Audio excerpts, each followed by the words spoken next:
Aujourd'hui, face au pont Hardanger en Norvège, qui a été construit de 2009 à 2013. Il a coûté 250 millions de dollars canadiens. C'est un pont qui a 1310 mètres de portée centrale entre les deux piliers et une largeur de environ 15 mètres, qui permet 3 voies. 2 voies pour les automobiles et une voie pour les motoneiges, les piétons et les cyclistes. Alors ce pont pourrait très bien être construit sur la rivière Saguenay. L'endroit optimal pour construire le pont se situe à La Boule, au lieu dit La Boule, et la largeur est de 1145 mètres. Alors celui-là a 1310 mètres, il est plus long. Et un peu plus tard, on ira dans le nord de la Norvège pour voir le pont qui est en construction, le pont de Hålogaland à Narvik, qui lui a exactement la même grandeur, il y a 1145 mètres de portée centrale. Et on verra aussi les nouvelles technologies qui permettent de faire des ponts, et le pont de Narvik entre autres, qui coûte 250 millions aussi, qui sera terminé cette année ou au plus tard au début de l'année prochaine. Alors, on a la démonstration finalement qu'il est tout à fait possible de faire un pont pour 250 millions de dollars sur la rivière Saguenay. Et comme vous le savez, les traversiers vont coûter entre 200 et 225 millions de dollars, les deux nouveaux traversiers. Et les rampes d'accès aux traversiers vont coûter 50 millions. Alors on est rendu à 275 millions, c'est plus cher qu'un pont. Et un traversier, comme vous le savez, il faut payer 5 équipages jour et nuit, 365 jours par année. Il faut payer des carburants, il faut payer de l'entretien, il faut rénover le traversier à tous les 20 ans, il faut reconstruire des traversiers neufs à tous les 45 ans, alors qu'un pont comme celui-là a une durée de vie qui peut atteindre 200 ans. Alors, c'est vite calculé. Sur le plan financier, c'est la meilleure solution. Sur le plan économique, pour développer l'est du pays, la région de la Côte-Nord et le Labrador et Terre-Neuve, on a la solution parfaite. Il reste maintenant à convaincre le gouvernement que la solution de l'avenir, ce ne sont pas des traversiers, même si on veut faire travailler les gens à la Davie Shipbuilding. Ce n'est pas la solution pour développer le Québec. Et la seule solution, c'est de faire un pont, la plus économique, la plus avantageuse pour les contribuables. Alors, à bientôt à Narvik.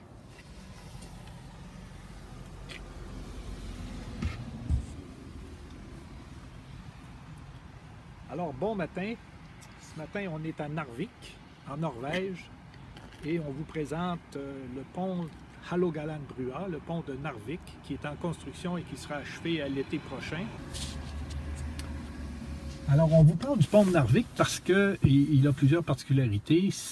D'abord, il représente l'utilisation des toutes dernières technologies en matière de durabilité dans les ponts. Les câbles principaux vont tous être entourés d'une gaine qui va permettre la déshumidification, donc empêcher la corrosion des câbles sur une longue période.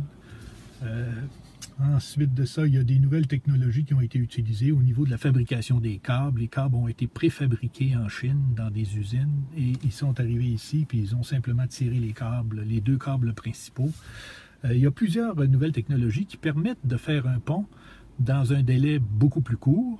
Celui-là aurait dû prendre 4 ans. Ils ont eu quelques problèmes à cause des nouvelles technologies, puis il y a 1 an de plus qui aura pris, mais les problèmes sont maintenant réglés. Et lorsque vous regardez ce pont-là, la distance entre les 2 piliers est exactement la même que celle du projet qu'on a proposé au ministère à La Boule et qui avait été proposé par les ingénieurs de la firme de génie LGL déjà en 1979 au site de La Boule. Un pont de 1145 mètres de portée centrale. Et contrairement à celui-là qui a les 2 piliers dans l'eau, et à 30 mètres sous l'eau d'un côté et 20 quelques mètres sous l'eau de l'autre, le pont de Tadoussac, lui, sera construit avec les piliers au sec de part et d'autre sur le roc, ce qui simplifie la tâche nécessairement. Et sa hauteur sera un peu plus haute, il sera à 70 mètres au-dessus de l'eau au niveau du pylône. Le tablier du pont sera à 70 mètres au-dessus du pylône. Alors, Nous, on veut vous le présenter d'abord parce que ça représente les dernières technologies, puis que ces technologies-là permettent de faire des ponts à moins du tiers du prix qui a été proposé par le consortium SNC-Lavalin lors de l'étude d'impact de 2009. Là. Eux ont fait un prix en 2004. Ils ont dit que ça coûterait autour, en dollars d'aujourd'hui, autour de 900 millions de dollars pour faire le pont à Tadoussac. D'une part, le lieu a été imposé par le ministère des Transports et ce lieu-là où on imposait le pont à côté des traversiers, là, était pas réaliste et commandait des coûts faramineux. Et donc, sans trop s'étendre là-dessus, on comprend que si un pont coûte 250 à 300 millions de dollars, comme nous l'ont confirmé les ingénieurs de Kowi qui ont conçu ce pont-là ici à Narvik, entre autres, et qui nous ont dit que le pont de Tadoussac pouvait très bien être construit sur ce modèle-ci avec les nouvelles technologies. Si on sait qu'on peut le faire pour 250 à 300 millions, ça sauve les 2/3 du prix proposé, ce qui n'est pas rien. Et de plus, quand on connaît les prix des traversiers, là, qui avoisinent déjà les 200 millions et qui ne sont pas terminés encore, on peut comprendre que d'avoir un pont où tu n'as pas 5 équipages à payer par jour à l'année longue, plus les carburants, plus l'entretien et tout, c'est facile de comprendre que ce serait beaucoup plus avantageux pour les contribuables québécois de faire construire un pont à Tadoussac. Et pour l'avenir aussi de la région, puis du plan Nord, tout ça, ce sont des outils fondamentaux si un jour on veut développer le Québec. Là. Vous savez qu'à Tadoussac, ce pont-là donnerait accès à un territoire plus vaste que la France. Alors, ce n'est quand même pas rien. Et c'est une nécessité, et pour les contribuables, pour faire une utilisation plus intelligente des fonds publics, il faut construire le pont, puis cesser de dépenser et d'accroître l'insécurité sur la route avec le syndrome de la traverse, entre autres, et toutes les problématiques.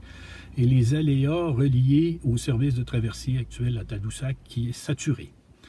Alors, bonne journée!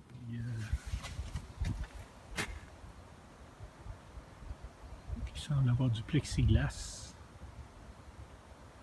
Ça, c'est la route principale. Même large. C'est un pont de 15 mètres de large. Et ici, on a la partie pour piétons, vélos et éventuellement des véhicules d'urgence.